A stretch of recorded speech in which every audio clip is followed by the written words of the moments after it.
Welcome to Recitation 5. In this recitation, I would like to introduce the Pseudocode and flowcharts.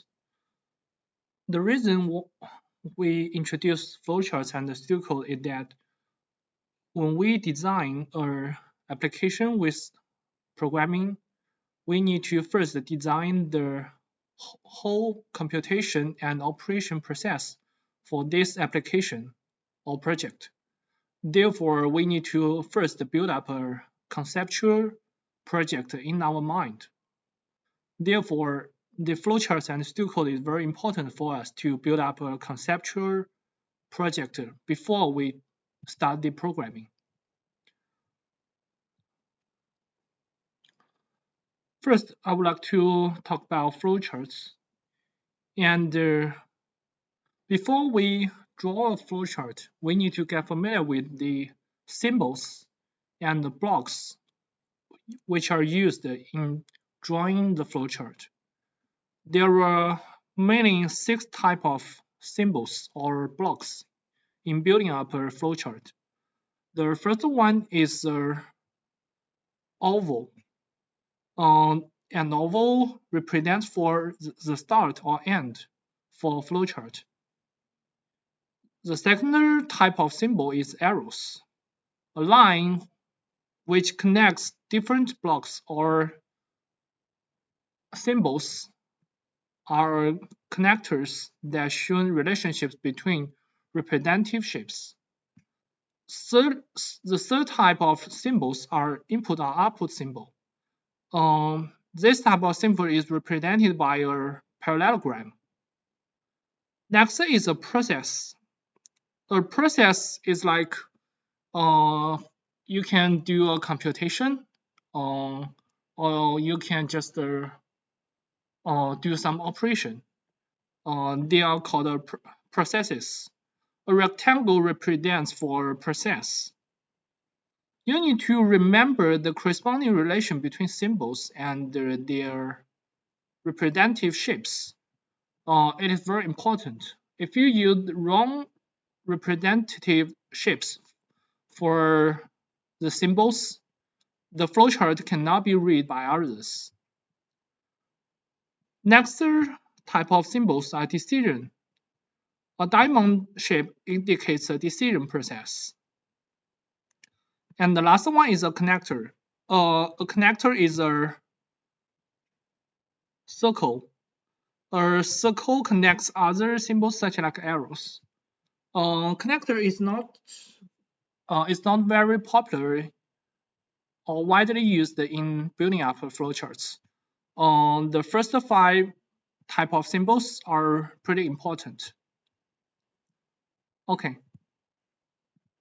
Now we would like to create our first flowchart. You need to use this online website called diagrams.net to build up your first flowchart. Diagrams.net. This is the website. Let's get into this website. You can just click start. You can create a new diagram. We name it as flowchart 1. And you don't need to change the extension name. Just make it as XML file, which has an extension name of .draw.io. We can just create a blank diagram. Later, you can try some different templates. But for our first project of a flowchart, we would like to use a blank diagram. Just click the blue button, which is create. We can use the root folder or select any other folder as you like.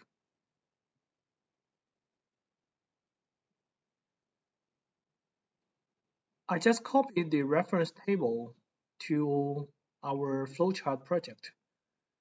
And due to that, the flowchart is used for solving real-world problems. For example, we can take the text calculation as an example to building up our first flowchart. The tax calculation problem is like this. A company needs to calculate the taxes that it needs to pay for its last year earnings. The earnings are different between revenues and expenses.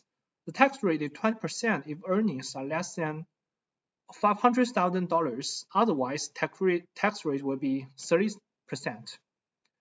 This is a very simple real-world problem. The tax calculation question can be operated in following a sequential process. Now we would like to use the flowchart to express such a calculation process. Okay, let's start.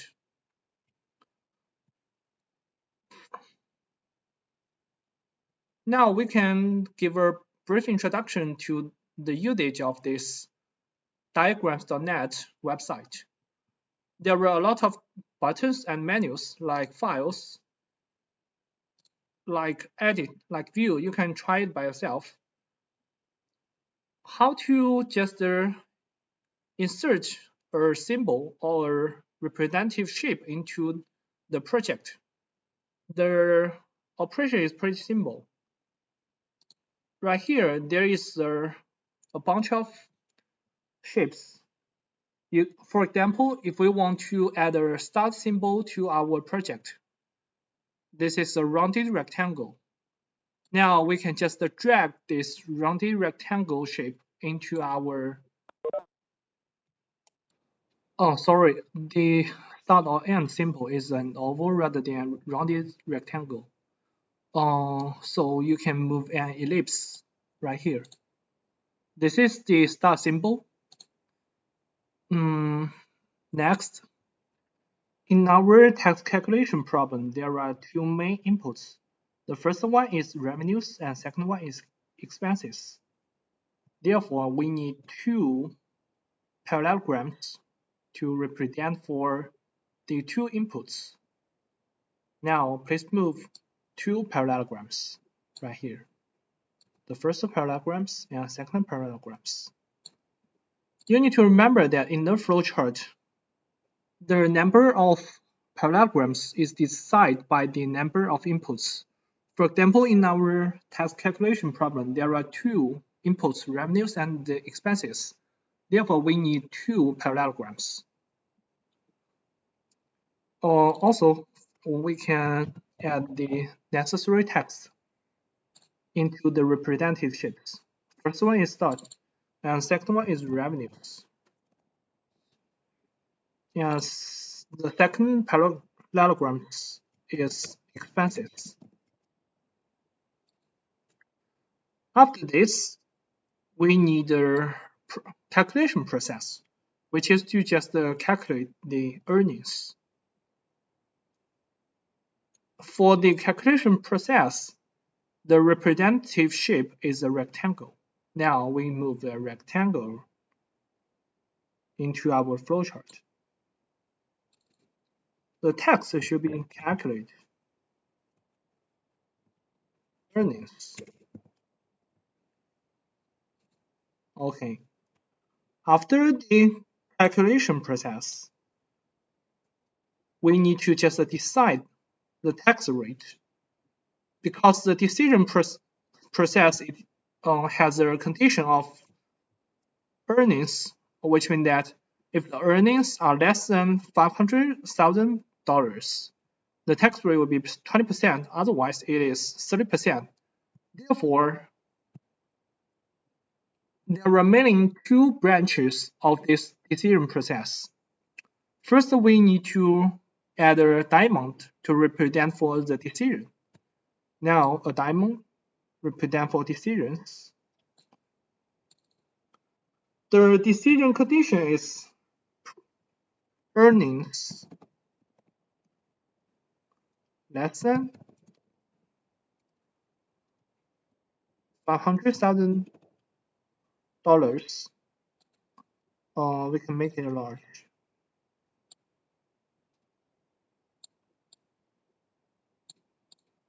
Now, it should have two branches.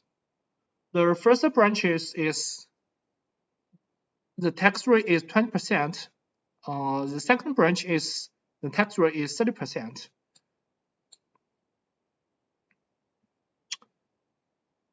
For the first branch, if the earnings is less than $500,000, then the tax rate should be 20%. Now the computation process is taxes equal to earnings times 30. 20%. This is the first case. Now we have another case, which is we can just directly copy such a rectangle. First, right-click on this rectangle, then click copy, then right-click on the blank area, then click paste here. Okay. If the decision condition is no, then the tax rate will be 30%, right? Okay. Now we need to just going down.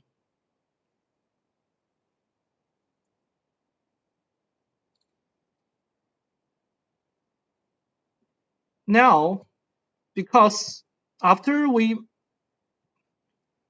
have made up this decision, we should add another connector here, because in this decision process there are two cases and two branches. Now we need to connect the two cases together. Therefore, we need a new connector, which is a circle, and it should be pretty small. A connector is pretty small. We need to just connect the two cases into these connectors. I think now we can just start to add some arrows to show the floating direction. Like the method of adding an arrow is simple and easy. If you put your mouse on this shape, there are a bunch of points here. If you put on one point, it will show the green color, and click on this point, then drag into another point of another shape, representative shape. Then the arrow can be added automatically. We can repeat this process. Then repeat this process. Also, you can repeat this process. Now, because it has two branches, we need to first connect the diamond to the first branch. Next, connect the decision diamond to another branch. We need to add necessary text to show the cases. If you double click on the blank area and then click text, then it will be it will add some text, the blank text box into your flowchart. For example, we can write yes. Another method of adding text into the arrows is like this. First, select this arrow, then right-click on this. You can click Edit Data. Yeah. If the method of adding the text into this arrow is double-click on this arrow. Double-click on this arrow. You can also add some text. The two methods of adding text is fine. You can select any one you like. And this case is yes. And double-click on this arrow. The case is no, right? We can remove this. Now you need to connect the two branches together into this connector.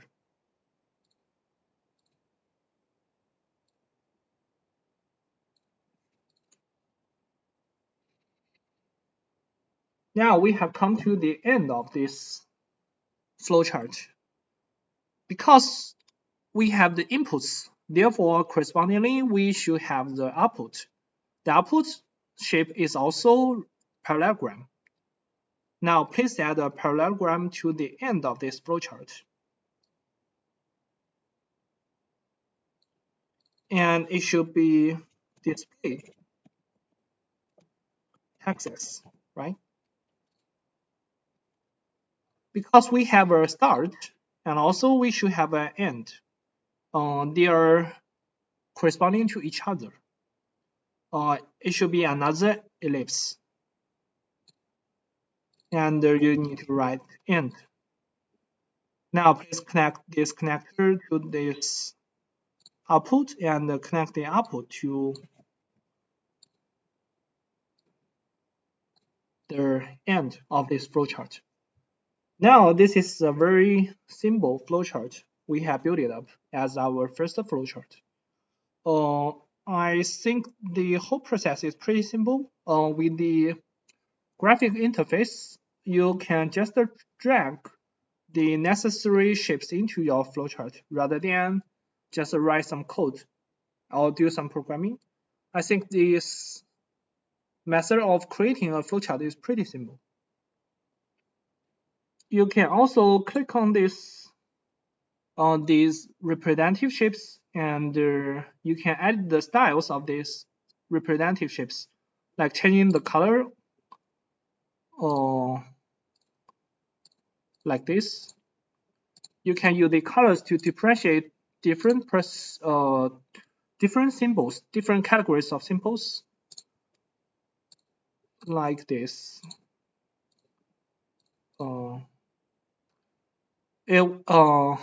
The style editing will make the whole flowchart looks pretty good. For example, we use the green style to edit the calculation process, and for diamonds it should be purple. For inputs and outputs it should be red, and start and end it should be blue. And we can make the connector as yellow. So the whole flowchart looks pretty good. Okay, this is our first flowchart. As we talked about before, drawing a flowchart is the start of building up an application. Then following the flowchart, we need to just convert the flowchart into a segment of pseudocode. Then, following the process of pseudocode, you can start your programming to write the pseudocode into real computer code using some different programming languages like HTML we have introduced. Now, the process is to just convert the flowchart into a segment of pseudocode.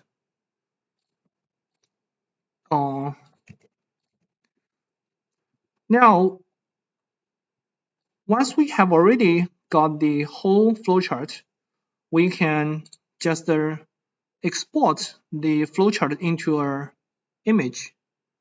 You can just click File, then select Export As. You can select PNG or JPG, which are the formats of images, like PNG. Then you can click Export. Or we can just save it into our devices. Or we can open it up. Okay. Now we can just start our first segment of pseudocode. The problem is also the same, it is text calculation.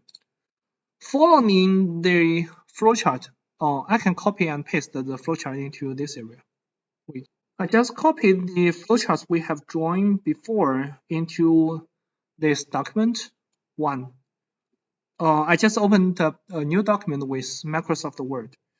Then we can following the flowchart to write the pseudocode.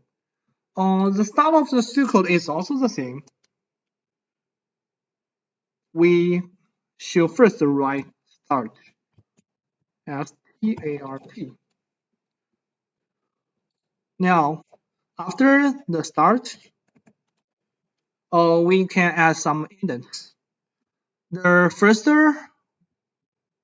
after start, there are two main inputs, which are revenues and expenses. For this Pseudocode part, it had the commands and also the objects. So the command of the input is read. You need to remember that the start is just a normal word, but for a read, the commands, they should be all capital characters.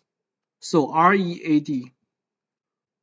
Next, read, the input should be revenues. Okay, read revenues. And second line is read expenses. Okay, following these flowcharts, the next part should be calculate earnings. This process, right? Now the command should be compute earnings as revenues minus expenses. I think you may have some question like, how do I know which command is appropriate for different operations? Now we have provided you with a reference table. This is a Pseudocode reference guide and examples.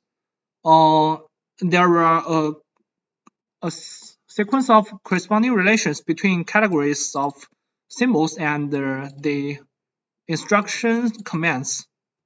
For example, for input, the command should be read. For output, the command should be display. For initialization, the command is set. For computation, the command is compute. You need to remember that all the commands should contain only capital characters. And for the branches or decision, it should be if then. And also you need to remember some operators, which are plus, minus, times, over, and or not. They are bit computation. And smaller than, smaller or equal, large, larger or equal. And this is equal sign, and this is unequal. Okay, I will just upload this file into our recitation information folder, into the folder with my name on canvas. Now let's back to our pseudocode. When you compute some variables like earnings, you should use S to show the method of computation to show the formula. Okay. After compute, we have come into a decision process. Decision process, the command is if. So first, after if, it should be the decision condition. Is earning smaller than $500,000? Then, if then will appear together. It represents for decision process. Then it should be compute taxes as earnings times 20%, right?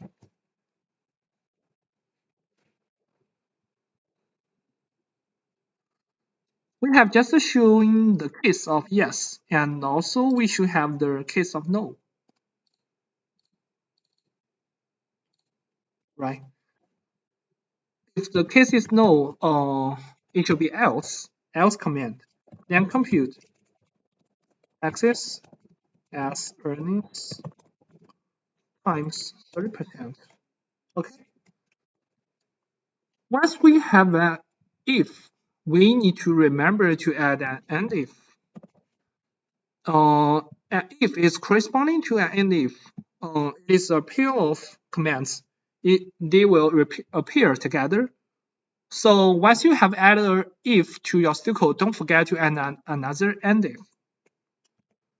After the decision process, we have get into the display process, which is the output. So display access. Now it has come into the end. We just write the stop. Let's just quickly review the whole segment of pseudocode. First is a start. Next is two read commands to read the inputs, revenues, and expenses. Then compute earnings.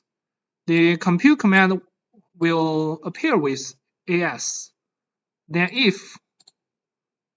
after if it is the decision condition, it should be followed by a then. Then is compute a process. Once we have the yes case, we have the no case. Therefore, we need an else. Then it is compute, and also and if. Then display or output the texts. Then going to stop. Is it easy? This is our first flowchart and our first pseudocode. They are pretty simple right now. So now let's come into a much more difficult cases. Same example. The more difficult example is the problem ordering food. So the ordering food example is like this. We first start the process of bidding. Next, we have some inputs, which are the number of burgers and the number of pizzas. Then we calculate the cost equal to $5 times number of burgers plus $8 times number of pizzas. And we do a decision. If total cost is larger than $10, we give him or her a free coupon. Then we display the total cost, which are the output. Then we end the process. Okay. Now let's start to drawing the flowchart. Actually, you can now just stop this video, then doing this problem to draw the flowchart and write segment of pseudocode by yourself. You can first try it and then get back to the video to check my process. Okay. So first is start. Let's do it quick this time. So first is start. And we have two inputs, right? Two inputs are number of burgers and number of pizzas. Then we have a computation process, right? The computation process, it is total cost equal to burgers times 5 plus pizzas times 8, right?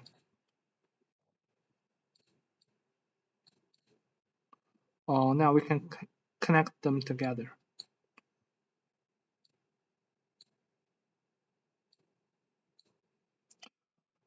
After this, it is a decision. The decision, it is total cost larger than $10, right? And also we have two cases. The first case is no. If the case is no, we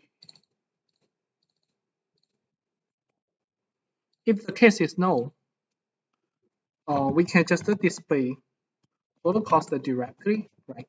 Because there are no extra operations. But if the case is yes, the operation is write the coupon. Okay. We connect it, and also we can connect it to this. In this case, I think we don't need the connector, because in this case, Or you can use the connector or not. They are both fine. For example, you can just add a new connector here.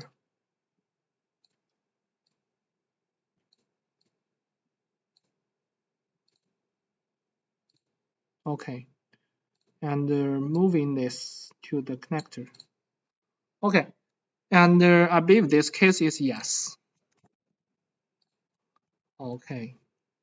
Then we get into the output, which is display total cost. Then add another ellipse to represent the end. It is end.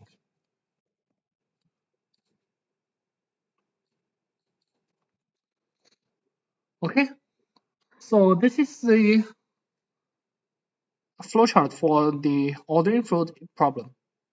Let's get into the pseudocode. We also follow up the process. First it is start. Right. Next is read progress.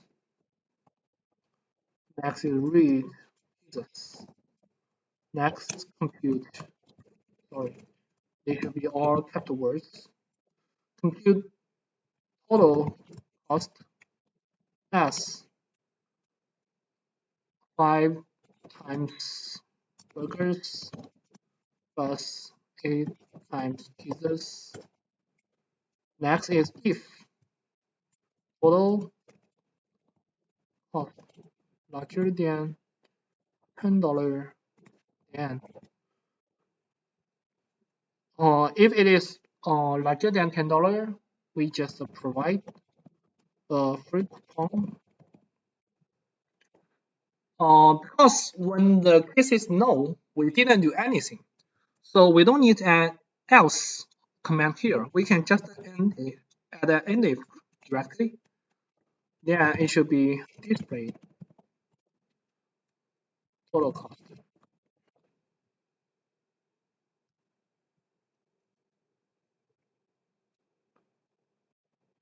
We have come into the end, which is a stop.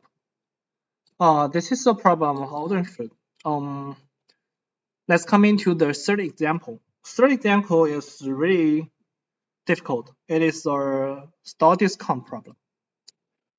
The calculating a store discount problem has this description. A store offers a discount for their silver and gold card members. Those with gold can obtain a discount of 20%, while silver card holders get 10%. No discount is offered to those who are not card holders. The reason why this problem will be much more difficult than the previous two problems is that in the previous decision process, there are only two cases, which are yes or no, which means that there are only two branches in the decision process.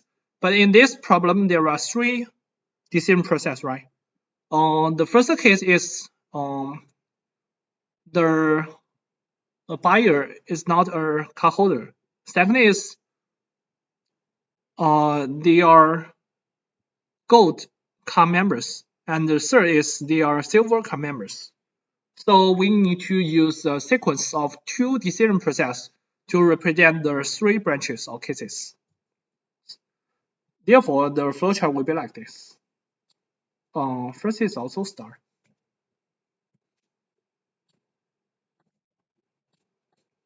Sorry.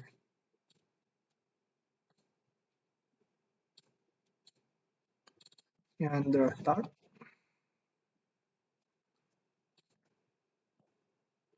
After start, it should be the inputs. They are parallelograms. First one is cardholder category, right? We can change the font size of the text, make it smaller. This is the first input, and there are two inputs. Second is membership type. Second input is membership type. Membership. The difference between these two inputs is cardholder category means that whether this this buyer is a cardholder or not. The membership type is mean that whether the buyer is a gold member or a silver member. Therefore, there are two inputs. Okay. The first decision process is whether the buyer is a cardholder, right? So it should be cardholder. And for this decision, we have two cases. The first is yes. When the buyer is a cardholder, we need to do a second decision, which is the membership or gold member, right? We need to connect them together and add text. Yes, is a gold member. If he or she is a gold member, then the discount will be 20%, right? Discount equal to 20%. Okay. Also, yes. If he or she is not a gold member, which means that he or she is a silver member, then the discount will be 10%, right? Okay, connected, and the case is no. We can change the. Okay, now we add a connector here. Connector, well,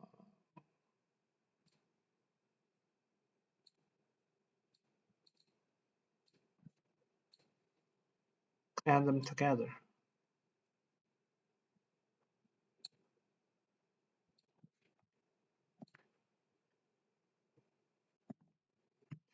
Okay, we get to the previous level of decision. If he or she is not a cardholder, then the discount will be zero, right? We can just directly copy and then paste. Copy, then paste here.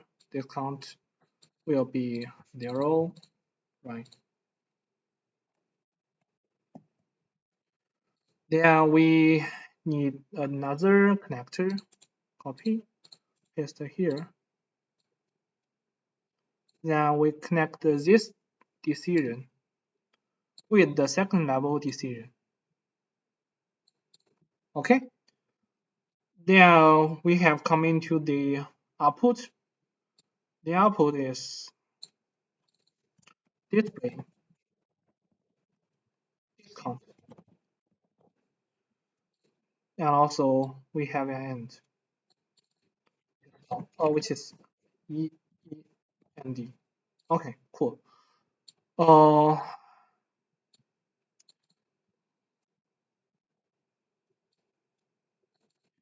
In this problem, we have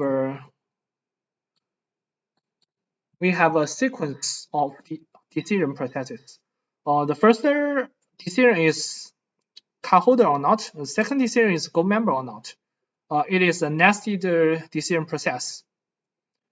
So for the Pseudocode part, it should be also a nested structure. First is start, and then it is read holder category, holder category.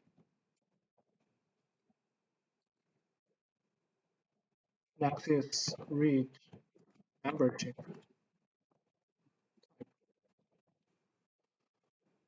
Okay, the first process is if holder equal to true. Yeah.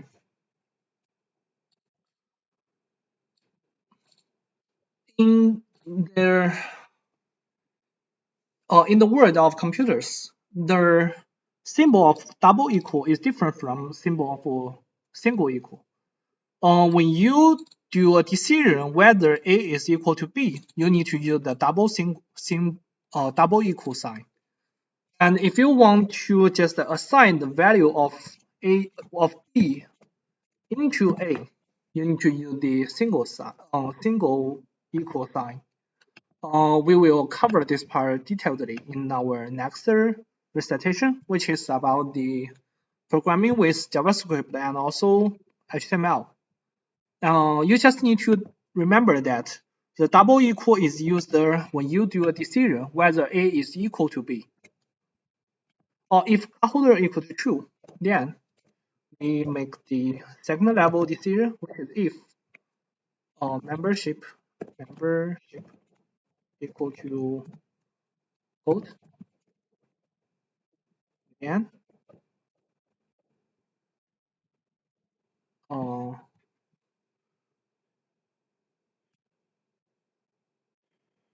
just compute discount as 20%. We should have a else. Else is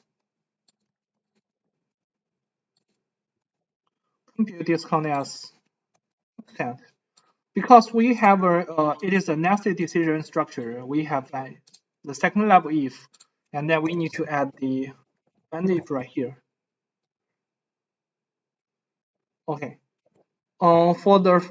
Let's get back to the first level decision. If the cardholder is not, if the he or she is not a cardholder, which means that else, then discount. Oh, sorry. Compute discount as 0. So they are corresponding to each other. This is the first level decision, and these 5 lines are the second level decision. And we need to add and if for the first level decision, then we just display discount. Yeah, we have going to the stop.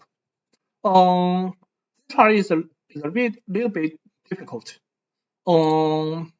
Something I need to remind you is that you need to remember to add some index to different level of pseudocode. For example, the input line and the first level decision has about 4 indents, and the second level decision has 8 indents, 8 character of indents. So the indents will make the whole pseudocode looks very clear, makes the structure look very clear. Okay, you can now just stop your video to just write the pseudocode or draw the flowchart by yourself to do some practice. Don't forget to submit your attendance form. Bye.